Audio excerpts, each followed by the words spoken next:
the Teaching Tax Flow podcast, where the goal is to empower and educate you to legally and ethically minimize taxes paid over your lifetime. Welcome back to the podcast, everybody. Today at episode 70, we are going to answer the question of, when do I need life insurance? So before we get into it, let's take a brief moment, as always, and thank today's sponsor on this episode. Are you leaving money on the table? Are you an accredited investor seeking new and exciting investment opportunities? Look no further than Integrated Investment Group, your trusted partner in financial success. At IIG, the focus is on delivering exclusive investment options tailored to your unique needs and goals. Contact them today and let their expert team guide you toward your financial aspirations. Wondering if you qualify as an accredited investor? Visit teachingtaxflow.com/IIG to find out and take the first step towards a brighter financial future. Integrated Investment Group, your path to financial success begins here. Securities offered through Cabin Securities. Member FINRA SIPC. Hey all, and welcome back to Teaching Tax Flow, the podcast. Today, as you heard in the intro, read in the show description, and seen in the title, we're going to talk about when you may need insurance. So, best guy I could think about for this one, we're bringing on board Nate Hamil from Integrated Investment Group, IIG, as we refer to it. So, Nate, welcome to the party, man. How's it going? Let's talk insurance. Hey, John, good to be back. Good. It's been months, but thanks for having me. I'd love to talk about insurance. It's one of those conversations that people don't like to have, but I think they need to have. And we're going to talk about insurance in a different world of auto insurance, pet insurance. We're talking about it a little bit differently, right? So let's lay that out. Is that correct? Yep, we're diving into life insurance. Life insurance is essentially an insurance policy on your life. Simply put, John, if I buy $1 million policy on me and I pass away, my family gets $1 million, or my beneficiary. And me, obviously spending a lot of time online, being a marketing guy, we get hammered with ads. I don't watch cable, honestly. But if you do watch cable TV, I'm sure there's ads and everything on there as well. Like, buy into this, buy into that. This is here. This is, it costs this much. It costs this much. This is what you get. So there's a lot of thought, and I give the marketers and advertising people in this world a lot of credit. They put a lot into this to make it very catchy. But we're going to basically look at this. I don't think I ever used the word holistically in a sense, but maybe that's the right one here. But kind of the bigger picture, right? So comprehensively. There you go. So we're not going to get into like every nook and cranny detail of this, because I'm sure you being the expert can talk for days and days on this. But let's actually take one step back. So those that aren't familiar with yourself and IIG, maybe can you give us just a little elevator pitch, if you will, on what you guys do over at Integrated Investment Group? Yeah. So Integrated Investment Group is the planning arm of our CPA firm. Chris is my business partner, who you guys have on there, and fortunately, unfortunately, get to hear week to week. But we handle the retirement, the investing, the insurance, the core side of the, hey, I've done my taxes, but now I have to plan for the future. So a little background, I've been in the industry about a decade. I'm up in South Bend, Indiana, married, 4 kids. This is my passion, is helping people achieve their goals. And really just making sense of what people may have no idea what they're getting into. So let's start off now as we take this journey, as we can say, into the wonderful world of life insurance, and not forgetting about the question of when may I need this. So let's start off with really just give us, again, without going into a massive amount of detail, maybe just the types of products that are out there. People probably know, policy, everything's policy, I think is the term that marketers use for this. So give us the 30,000 foot view, maybe the 29,000 foot view on really what's out there. So what options people may have. Yeah, so let's start simple. Term life insurance is exactly what it sounds like. It is a life insurance policy that lasts for a term. That term can be dictated by the insurance company. You can go out and shop that term, and they'll price it accordingly. So term is great for, I will often say, I'm not putting blanket recommendations out there. Please, John, if our listeners hear nothing else, let them hear that speaking to a professional about this is very, very important. But having an understanding of it before you go into that meeting so that you best understand how to have conversations is also important. Term, in my opinion, is great for young, newly insurable interest, just not a ton of capital, not a ton of flow, but recognize the responsibility. So I like to use myself as an example. That was 22-year-old newlywed Nate, who bought a cheap $250,000 term policy just to make sure that his new wife was not emotionally and financially devastated if something were to happen.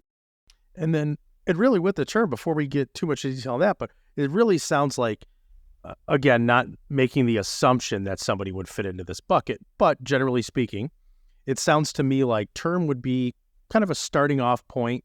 If you're not really sure where to get into, maybe you know, whoever you speak to maybe directs you in that direction. And would it be safe to say that a term policy is more flexible in a sense on kind of letting you build your own policy, or are we going to get into that in further ones? We'll get into that. Term is where we actually see the least amount of flexibility. We see flexibility in the length of the term. So we might be able to get a 10-year, a 20-year, 30-year, or a term to age 80 or 100. But we don't get to affect any of the premium going into that. The insurance company simply says, hey, here's what it costs. And I always equate term insurance to like renting your insurance. For some people, it's the right thing to do for their entire life because it's the cheapest way to get it. But if I have a 10-year term and I die on, the day after the policy expires, the insurance company keeps my premium and I don't have a death benefit. Now, caveat to that, there are return of premium policies. You can pay your policy, and as long as you pay it through the entire duration, they give you your premium back at the end. So those do exist. Like you said, John, without going too in the weeds, we're talking term in general. It exists for a period of time. The prices are usually the lowest way to get them. So, no, excellent. And then really moving forward, what might be the other common types of policies that someone would be looking at? So let's go to the other end of the spectrum. And I know there are emotions around this product and opinions. I have my own, but that would be the whole life side. Whole life, first and foremost, it's still an insurance product. We have to have a death benefit.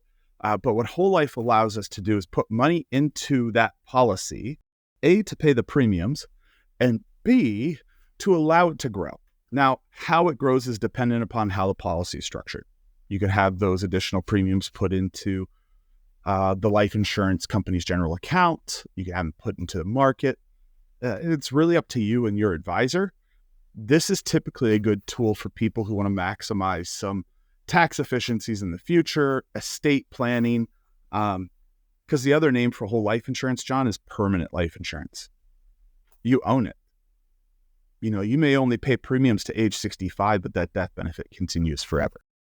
There's a term that I've heard bounce around, and again, to kind of throw that disclaimer out there, right? Everybody's situation is different, so nothing worth saying. There's no cookie cutter or easy bake oven for those 80s babies out there that, if you had a sister, you probably got burned by the darn thing. So again, there's no fit for this. So there's no mold. So that term, infinite banking, has come up a decent amount. So I don't know if we can really dive into this a whole lot, but I'm going to make the assumption here that is completely separate from a term policy, and that then and there falls into that whole or permanent life policy, correct?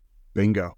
Yeah. Using a whole life policy to create capital, whether it be for loans, whether it be for financing future purchases, things like that. It's a tool that fits in there really well. Really well. Again, you've got to talk to your advisor. Timeline, liquidity, risk, all of those things matter, plus insurable interest, making sure that you have a need for insurance. But then you're absolutely right, John. There are ways that you can stuff money inside a whole life insurance policy, and there are governmental guidelines, but that actually get it to spit out cash. Now, the key is you have to try to get the base premium, what you're paying for the insurance, as low as possible so that you have as much room to stuff cash in it to grow. Again, so it's not ideal for that 25-year-old client who just got started.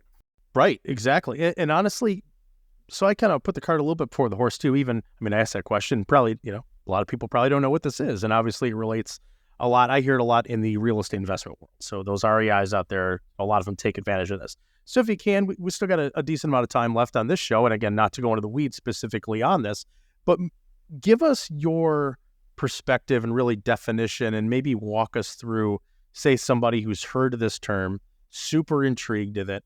They probably fit more into the whole life of that permanent policy criteria. So they're checking those boxes. So give us a little discussion or a little background on what exactly that infinite banking term is. I know that's kind of a trendy term popping around. So Yeah. So simply put, it's maximizing contributions and premiums inside a whole life policy to get it to produce as much cash on cash return as possible. Now, I'm not going to give rates. I'm not going to go into any of that. Essentially, when structured well, the insurance advisors, the salesperson's commission is decreased because we get paid on base premium.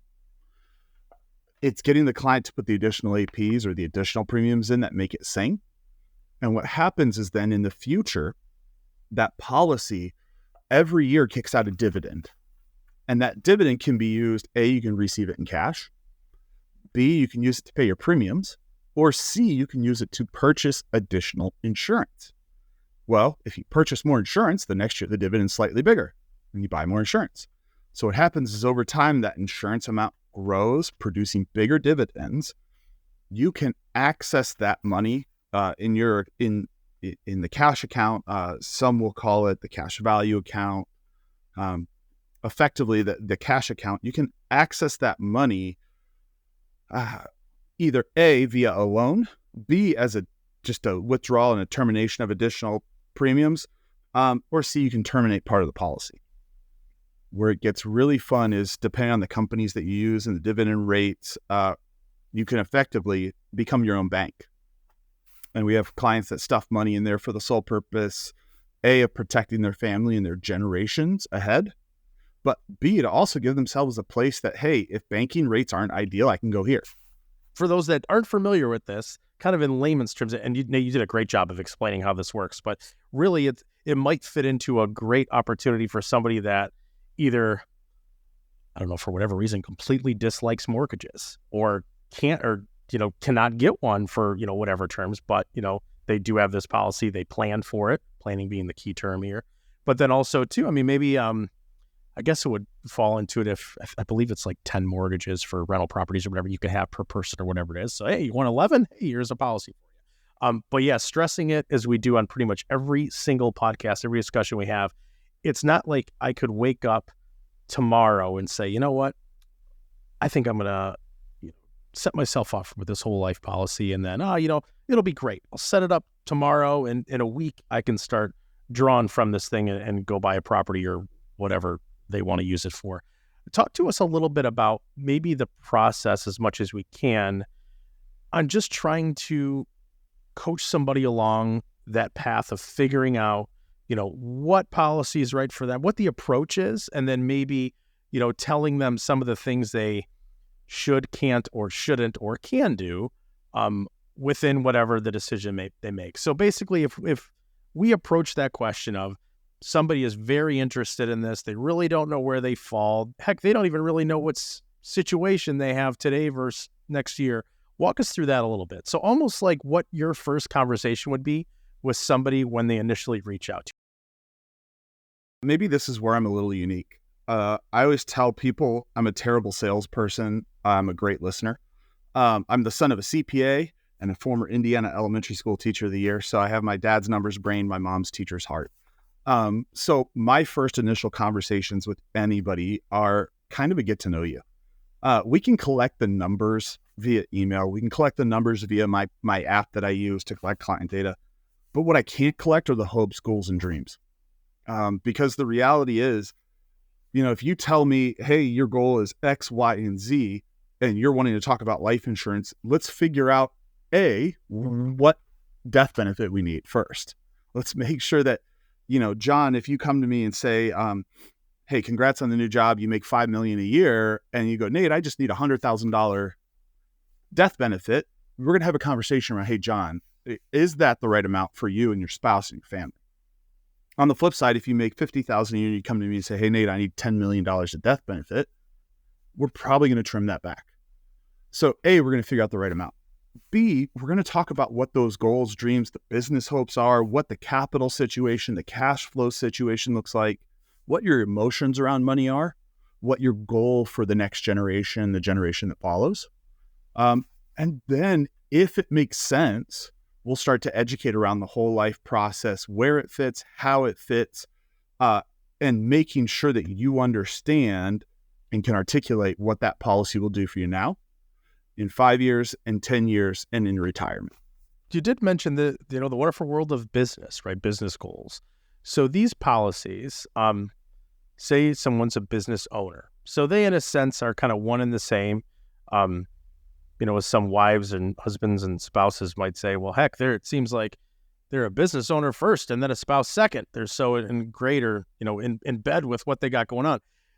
So about policy, I mean, businesses, obviously, sometimes it's a employee benefit, a company benefit, et cetera, by having policies in place. What might that look like as far as for somebody who, again, maybe they're, whatever, it's their business, they want to offer something else. Maybe walk us through that a little bit. So I know we're getting off track a little bit as for switching more from the business to the, personal to the business side, but how does that look? But those two are never truly separate, John. Oh, that's very true. Yeah. Very true. So congrats again, John. You and I are business partners. And we own a business. You're stuck with me. Whether you like it or not, there you go. You just you're stuck. It's like Chris. We always try to escape each other, but darn it, we keep showing up here on the show once a week. It's ridiculous. Seriously. So we own a business. It's worth $1 million. My wife, Melissa, your spouse, side note, is your spouse's name on the podcast at all? Oh, yeah. Oh, yeah. We know Stacy don't listen to this darn thing, so I always talk smack about her. Okay. Just kidding. So I appreciate you asking, though. Yeah. Because you are a man of morals and disclaimers. Hey, I will say that in a good way. I just want to look out for you. So, and I would assume that Melissa doesn't listen to it either. So, so we're business owners. You and I are the only two in the business. It's worth $1 million. Our goal is to grow this as big as possible. The next day, Nate kicks dead. Congrats, John. You have a new business partner. Her name is Melissa. Granted, she has a PhD in child psychology, master's in education, terrible on the business side. You don't want her to be your business partner, yet she's still, by law, unless our agreement was different, owns my estate or my part of the business. Now, what we do with a lot of businesses is we put in place what's called a buy-sell. So, John, you and I would write, more than likely as a young business starting out, $500,000 of term insurance where I write a policy on John, but I'm the beneficiary with a legal contract that says, in the event that you pass away and that death benefit comes to me, I use it to buy out Stacy. So let's go back to our scenario. Nate passes away. Boom. $500,000 comes to John in the form of a tax-free insurance check. And he goes, woohoo. But that contract says, John, you got to buy Melissa out instantly. So boom, she's out. You own 100% of the business. So what a lot of people don't realize is that if that is not in place, if Melissa wants out of that business, she can force the sale. She can become, if my skill set in the business is what keeps the business driving, suddenly the business comes to a halt. You want her out so you can free up capital to hire, to train, to do what you need to do. And usually those are term. In all honesty, I always wondered how those worked. And I mean, a little nugget from my own life, having a marketing agency was always interesting. We always found ourselves in very interesting client situations every once in a while. And I'm recalling one, I can't remember if they were near our office in South Carolina, but I don't remember if it was a spouse or if it was a sibling or what the deal was. But yeah, somebody took it over. We never found out even about, I think it was somebody passing away at the time or whatever it was, until, invoices weren't getting paid. And we're like, well, what's the deal here? And then we just watched the whole thing unfold with people trying to figure out who's doing what, who's calling the shots. If I remember correctly too, was 50-50 ownership. So even though they did not get along. I don't know all the details of it. It was an absolute nightmare. And I remember our office at that point, we kind of severed ties, but we're just like publicly watching this thing unravel. So that's actually really interesting that you went into that scenario. Is that something difficult to set up, or is it, does it, not going into pricing, but does it sometimes price out people from looking at a policy like that? Or is that something that, you have a BOP policy, to cover your arse, if things go wrong? This should basically, from what it sounds like, be considered just as important as that. Yeah. When the time comes to look at your coverages, correct? Yeah. To me, this is an annually reviewed policy. And what I mean by that is, congrats, John, we have our $1 million business. The next year it's worth $2 million, but we never update the insurance. And suddenly I pass away. Now you've got $500,000 to buy out $1 million. And she wants it in the next 5 years. Fun fact, if you, unrelated to this, if you have homeowners insurance and you do a very large addition, have your policy up. Yep. 100%. I don't know that from personal experience, but again, I've witnessed things from the sideline. It's actually really easy to set up. Here's what a lot of people don't realize. Life insurance premium and cash value growth is based on age and health. The younger you are, the healthier you are, the less expensive it is. That's the reality. So when I talk to people and they go, well, I'll wait X amount of years. Okay, I can show you what that'll look like. I can show you roughly how much it'll be at that time, assuming your health doesn't change. On the business side, it's just as simple. And honestly, a lot of people are scared about the insurance process. Let me walk you through it because it's really not that scary. We get a bunch of information, name, date, social, all that good stuff. We attach the policy that we've walked through, that we say, hey, this is what we want to apply for. And then we send a traveling nurse out to our clients. And they take blood and urine. Don't worry, they don't mix them together. But they go to make sure not that you're healthy. They're not checking you for disease. They're checking for the general things that would preclude you from insurability. So essentially, they're just looking, are you healthy enough to get a policy? And then they come back with their answer. And their insurance companies give us one of 3 answers. Yes. Hey, the way you applied looks good. Let's do it. No. Hey, we have no interest in this person. Or otherwise, hey, you applied for Johnny T at Superman health status, but he's just average Joe. So instead of X amount, it's $3 more a month, $10, $100, whatever the policy says. So we have those conversations. And then once we reach the point where we're like, yep, we're good with the health rating, we're good with the amount, boom, off we go. And we white glove that from beginning to end. So if somebody comes in and meets with us and they want to move forward with that, we are handling it every step of the way. Nate, I think you would support this, that, every situation is very, very different. So there's no cookie cutter, there's no copy and paste. Everything is done specific for them. So before we do wrap up, though, let's take a quick minute, if we can, or a couple minutes, whatever we need. And if somebody had questions, right? So, and this is a great time too, if there's a best way for somebody to contact you, let's drop that in there as well. But if anybody has questions, right? So I'm going to make the assumption, right, that even by inquiring with somebody such as yourself, or whomever they choose with these questions, it's not like you're not going to get yourself in trouble by looking at other options. I'm going to make the assumption, right? So and then I can definitely vouch for y'all's approach with this, is you guys are terrible salesmen. You and Chris, from what I see on his side, on the CPA practice, awful salesman. It's almost like you say, hey, you know what? I'm a great attorney, but man, I am an awful accountant, or I am an awful marketing guy. I'm glad you guys admit that and you don't take offense to it. But back to where I was going with that before I took myself off the rails. What's your best suggestions to somebody, even if they have even the smallest of question, or, oh my gosh, I have no coverage, I need more information on where I fall, I'm looking at this, in the future, but I'm not ready now. What's your approach to that? Like, walk us through. I know we talked about it a little bit, but I definitely want this to get across there because, it's that time of year. Again, you get it again at the end of the year, but people get totally enamored with these pesky marketing people like myself, where it comes down to like, oh, you need this fear of loss, this, it's in it. Give us your 2 cents. Give us your honest 2 cents, which I know you will give us. Yeah. meaningful, intentional conversations. My belief is you cannot adequately sit down, meet with someone, learn about them, build, design, and show them a policy unless you already had something in mind in one meeting. So my belief is I go in there with a completely blank slate. I am going to gather the info. I'm going to explain what that info leads me to, and then come back usually about a week later with the proposed options. And I shop out against multiple carriers. I don't go to just one. I'm looking for, depending on the policy, the best benefits, the best price, all sorts of things, John.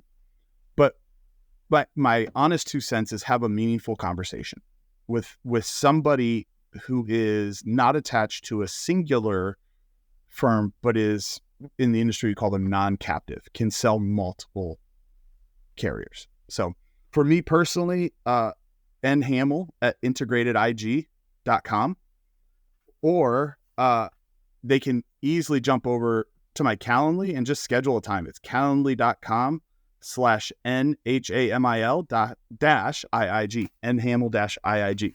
And we're all about efficiency, so I will literally copy those links and put them in the show notes. So if somebody says they can't get a hold of you, they probably shouldn't be driving a car because they can't take directions either. So yeah, we make it easy. So yeah, we'll drop those in there. And Nate, let's go back to the very, very beginning of this when we asked that question of, when do I need insurance? Literally the show title of this. And I know exactly what you're going to say here. But what is your answer to when do I need insurance? The minute you feel you hold some sort of emotional and financial responsibility towards someone. Bingo. So basically about a minute and 13 seconds into the show, you should have answered that question yes. If not, you probably didn't even make it this far. So there's your answer. Awesome, Nate. Well, thank you so much, man, for hopping on this with us. Honestly, I learned something here too, like I always do. So, hey, I love it. One last thing I'll leave you with, John. Somebody once told me, and I love it, that a life insurance policy is the best last love letter you can ever leave someone you care about. It's and I recognize it's not as sentimental, but there's something about saying, hey, I love you enough to take care of you when I'm not here. So my wife and 4 kids, they know that if I'm not here, I'm at least here in spirit. Absolutely. And you can't do that unless you plan for that ahead of time. So we had our planning. We had all the topics that we wanted to here, right? So the one thing that I'll mention in here, and I would be completely remiss if I did not, being that we are a tax-related podcast, is there are tax benefits to many options here. We won't go into them, a lot of details. If you have questions, Nate's your guy. But thanks, man. Thanks for joining us. We'll have you back on here sooner than later, and we'll maybe get into the weeds a little bit on some of these. But thanks for joining us. We'll get into the weeds and whatever you want, John. Sounds great, Nate. I appreciate it. And thank you, everybody, again, for joining us here on the Teaching Tax Flow podcast on this episode where we talked about when do I need, or when do you need, or when you should have had insurance. So let's keep it going. Let's do it again next time. Different topic, different guest, same time, same place, back here on the Teaching Tax Flow podcast.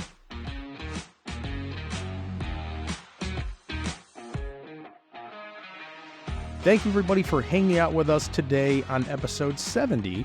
Hopefully we answered that question for you. When do I need life insurance? So hopefully we answered it for you multiple times. But if we haven't, you have more questions, the link is in, or I should say links are in the show notes for you to follow up with Nate personally. Great guy, great resource for any of those questions you may have on life insurance specifically. We are going to dive into some further, deeper topics as it relates to other types of insurance here at a later date. But as the goal of this episode, focus mainly on one topic, get you a little bit more comfortable with it, or if you've never heard of it before or had a chance to dive into it, hopefully you have a much better understanding. So hopefully we've accomplished that today. And again, any questions, reach out to Nate personally via those links that are in the show notes, and we will see everybody very soon back here on the podcast.